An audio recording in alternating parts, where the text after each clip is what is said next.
दोस्तों, बचपन से ही हम यह सुनते आए हैं कि हमें मिलेगा वही जो हमारे भाग्य में लिखा होगा। और बचपन से यही धारणा, यही सोच हमारे मन और दिमाग में पूरी तरह से बैठ जाती है और हम में से अधिकांश लोग भाग्य के भरोसे हाथ पर हाथ रखकर बैठ जाते हैं। परंतु हम यह भूल जाते हैं कि भगवान श्री कृष्ण ने भी श्रीमद् भगवद गीता में कहा है, मनुष्य तू अपना कर्म कर, तेरा कर्म ही एक दिन तेरा भाग्य बनाएगा। यदि तू सही दिशा में कर्म कर रहा है, अर्थात तू सच्चे मन से मेहनत कर रहा है, तो एक ना एक दिन तेरा भाग्य भी तुझ पर प्रसन्न हो जाएगा। दोस्तों, कर्म करने से भाग्य कैसे प्रसन्न हो जाता है, इसी बात को समझने के लिए आइए सुनते हैं एक सुंदर कहानी। किसी गांव में एक धनी साहूकार रहता था।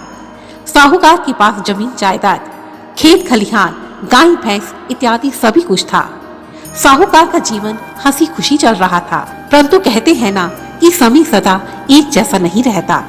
समय ने अपनी करवट बदली और शायद साहूकार का कोई पिछला पाप कर्म उदय हुआ और धीरे धीरे साहूकार का सारा धन नष्ट हो गया।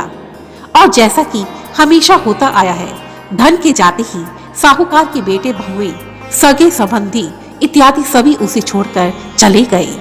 इस घटना से साहूकार पूरी तरह से टूट गया और एक दिन दुखी होकर वह अपनी पत्नी के साथ एक जंगल में चला गया। जंगल में वे दोनों एक कुटिया बनाकर रहने लगे। साहूकार हर रोज जंगल में लकड़ी काटने जाता था। वहां से गुजरने वाले राहगीरों को लकड़ी बेचता और इस प्रकार वह अपनी गुजर बसर कर रहा था।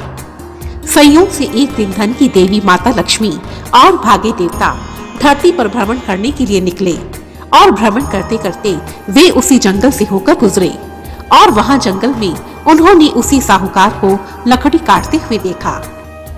उसे देख माता लक्ष्मी ने भाग्य देवता से कहा, देखो भाग्य, जब तक मैं उसके पास थी वह साहूकार कितने आनंद में था और जिस दिन से मैंने इसका साथ छोड़ा उसी दिन से इसके जीवन से सुख, शांति, खुशी सभी कुछ चले गए और आज यह दर दर की ठोकरें खा रहा है। माता लक्ष्मी की बात सुनकर भाग्य देवता ने कहा, देवी, यदि यह सच है तो तुम फिर से इस गरीब को धनी साहूकार बनाकर दिखाओ। भाग्य देवता की बात सुनकर माता लक्ष्मी ने कहा, भाग्य, अब तुम देखते जाओ कि मैं क्या करती हूँ। और ऐसा कहकर माता लक्ष्मी पहुँच गई उस गरीब साहूकार के पास। उन्होंने साहूकार को 2 बड़े हीरे दिए और कहा, ये हीरे बहुत कीमती हैं, ये तुम्हारी गरीबी को दूर कर देंगे। उन हीरों को पाकर वह गरीब साहूकार बहुत प्रसन्न हुआ। उसने माता लक्ष्मी को धन्यवाद कहा, उन हीरों को अपनी जेब में रखा और चल पड़ा उन्हें बाजार में बेचने के लिए। चलते चलते रास्ते में उसे प्यास लगी, सो प्यास बुझाने के लिए वह एक नदी के किनारे पहुंच गया और झुककर पानी पीने लगा कि तभी जेब में रखे हुए वे 2 हीरे भी नदी में गिर गए और नदी में गिरते ही एक मछली ने उन हीरों को निगल लिया।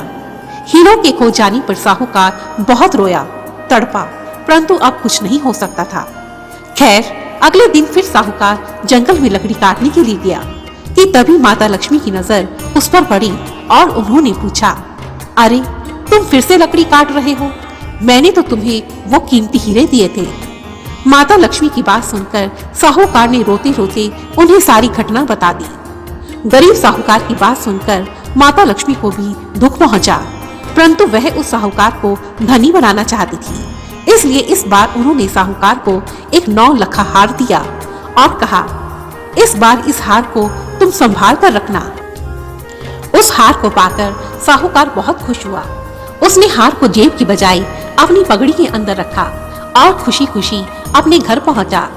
घर पहुंचकर उसने पगड़ी खोली और अपनी पत्नी को आवाज लगाई और कहा, सुनती हो, यह 9 लखा हार बहुत कीमती है, इसे तुम अंदर छिपा कर रख दो, मैं नदी पर नहाने जा रहा हूँ। परंतु दुर्भाग्यवश साहूकार की यह बात उसकी पत्नी की बजाय उसके पड़ोसन ने सुन ली। जैसे ही साहूकार नदी पर नहाने के लिए घर से बाहर निकला, पड़ोसन घर के अंदर गई और हार उठाकर चलती बनी।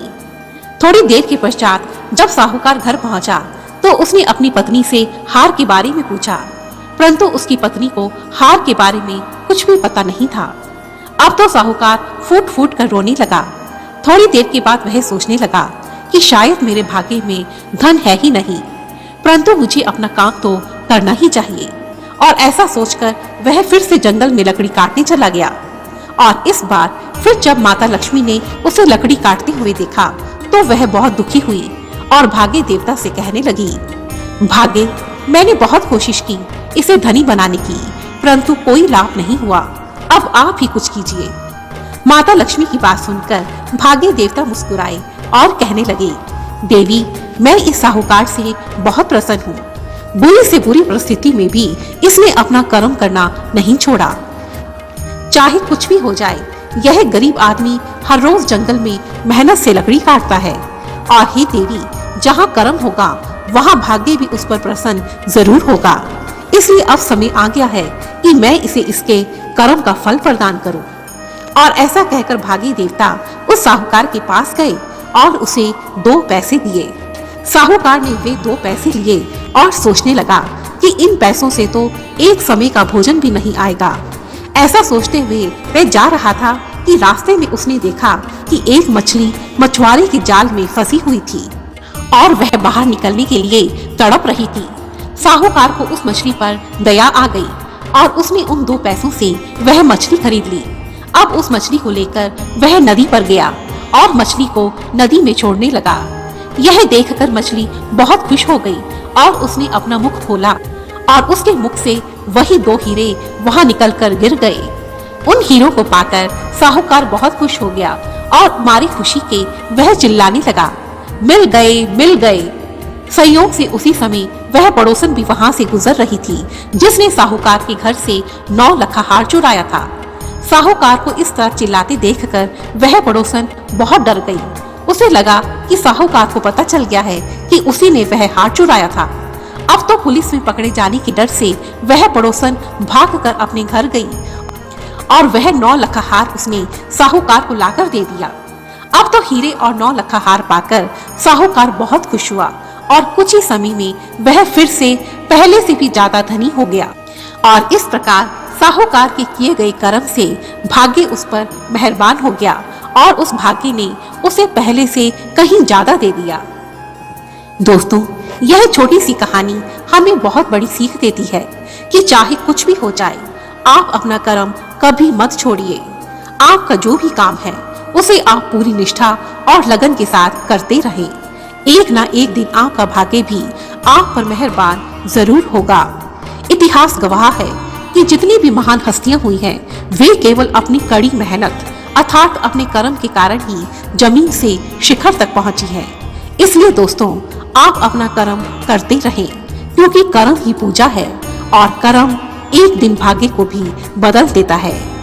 धन्यवाद। दोस्तों, यह कहानी आपको कैसी लगी मुझे कमेंट बॉक्स में लिखकर जरूर बताइए तथा मेरी ऐसी ही दूसरी कहानियों को देखने के लिए रेड कलर के बटन को प्रेस कर मेरे इस चैनल को सब्सक्राइब करें और साथ ही बेल आइकन को भी जरूर दबाएं। धन्यवाद। जय माता दी।